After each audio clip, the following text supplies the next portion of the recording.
In this video, we're going to talk about how to complete the discussion board for week 2 in Math 203 using Excel. So you should already have data collected from your respondents, and you want to make sure that you have gathered quantitative data.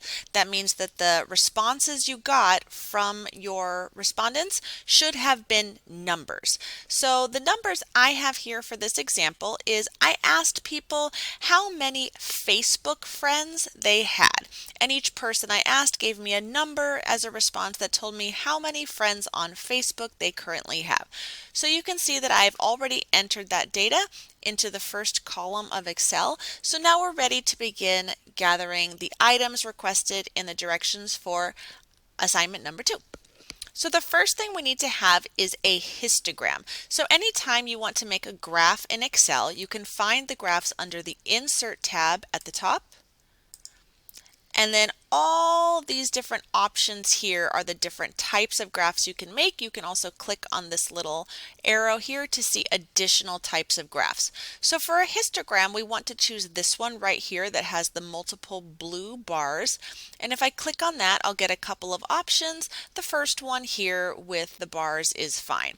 But before I do that, I actually need to go highlight my data. So I'm going to go ahead and highlight all the numbers in my data set. Notice I did not highlight the top row that had my label for the column in it, only the actual data, the numbers. Then I'm going to go ahead and click on that option, and I'm going to choose the first one with just the bars.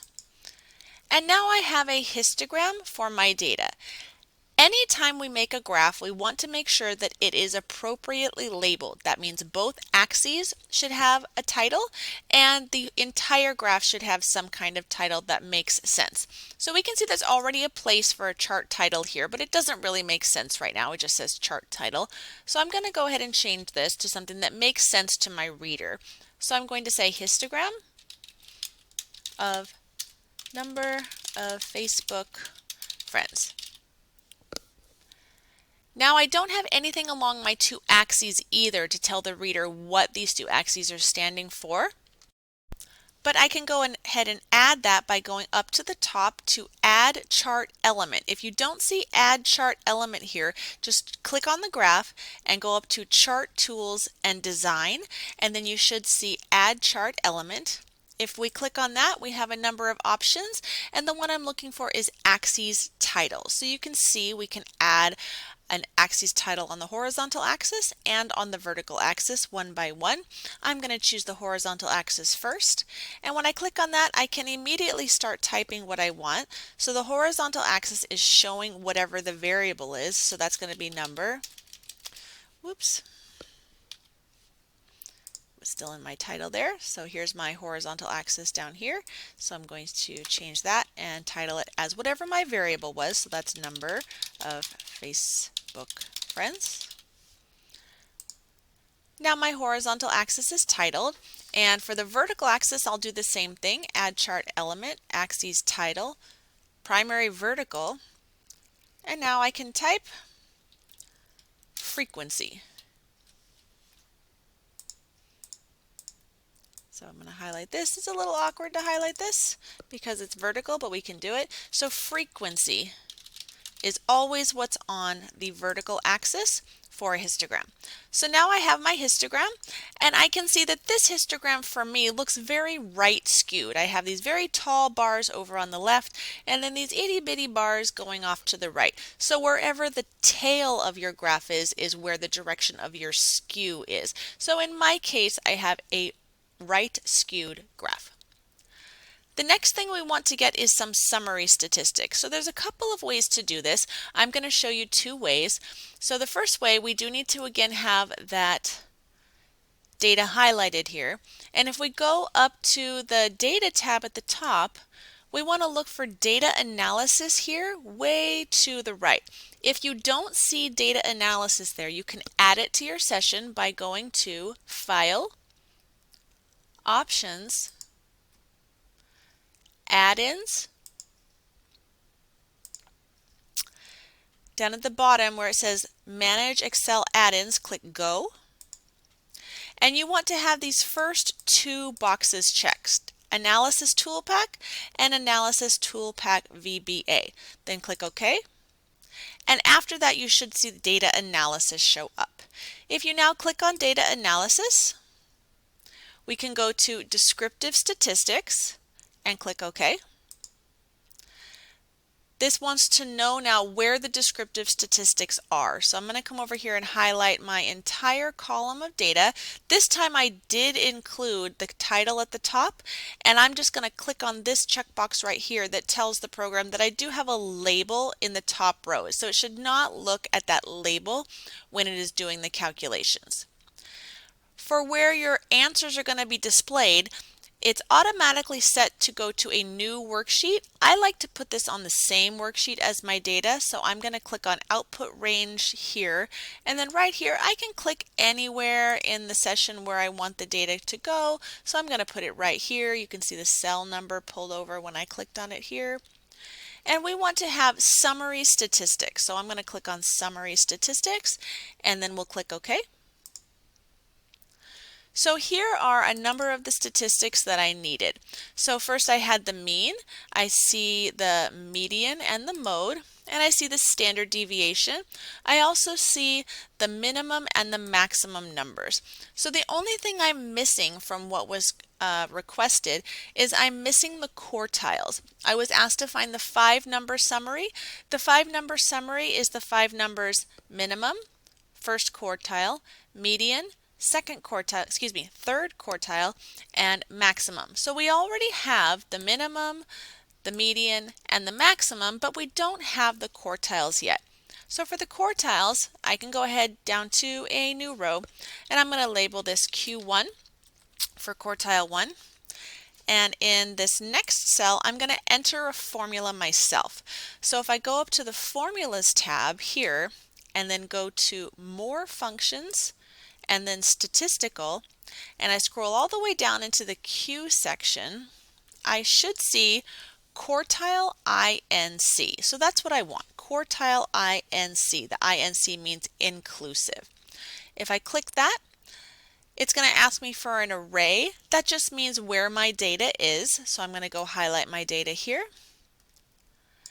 and then click right here that I want the first quartile. So I'm going to put in a number 1 so that the computer knows that I want the first quartile, which is the same as the 25th percentile, and I'll click OK.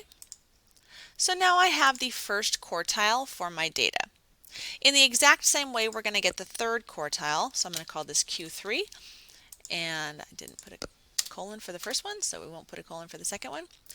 The same exact steps. I'm going to go to Formulas, More Functions, Statistical, and go all the way down to the Q section and go to quartile INC. Under Array, I need to highlight my data, and this time I want quartile 3. So now I have everything asked for in the directions. I have the mean, the median, the mode. I have the standard deviation right here.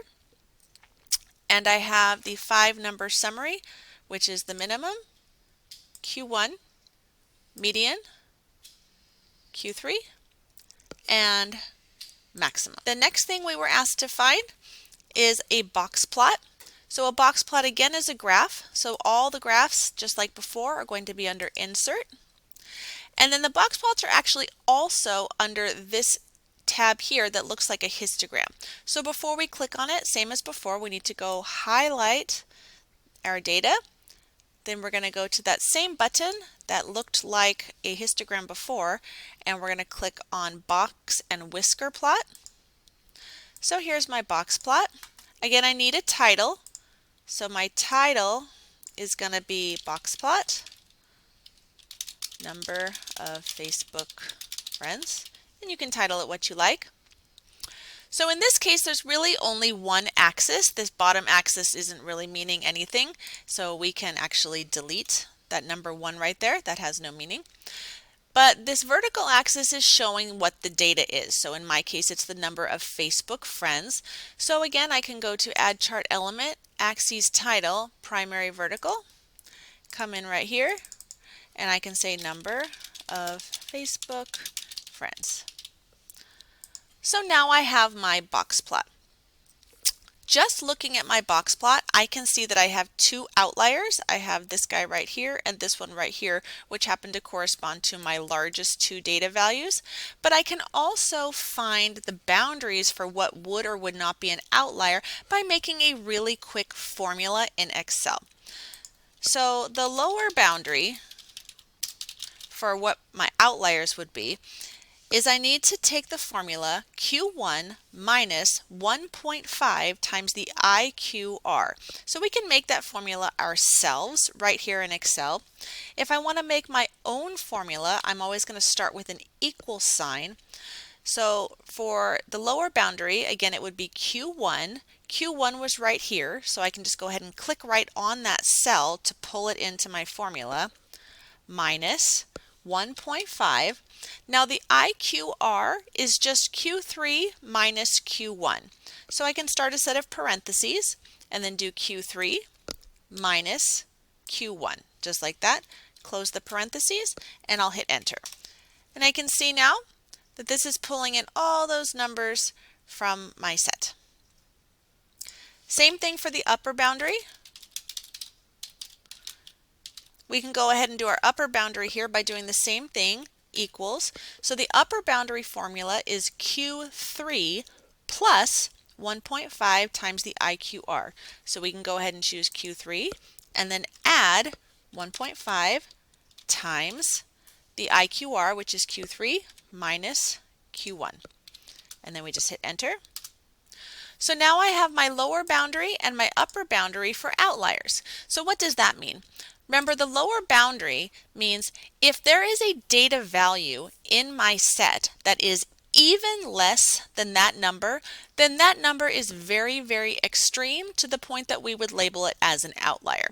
Now, the lower boundary value I got here was a negative number, and I certainly didn't have any negative values for the number of Facebook friends. That doesn't even make sense. So I do not have any outliers on the negative side. But the upper boundary is 589. So that means if there are any data values in my set that are even more than 589, that's going to be an outlier. It's such a high number that it's kind of weird. And I do have two numbers that are greater than 589 in my set. These two right here, which again are the same ones being represented by the dots here in the graph. So that's it. That's all the technology you need in Excel to do assignment number 2 in Math 203.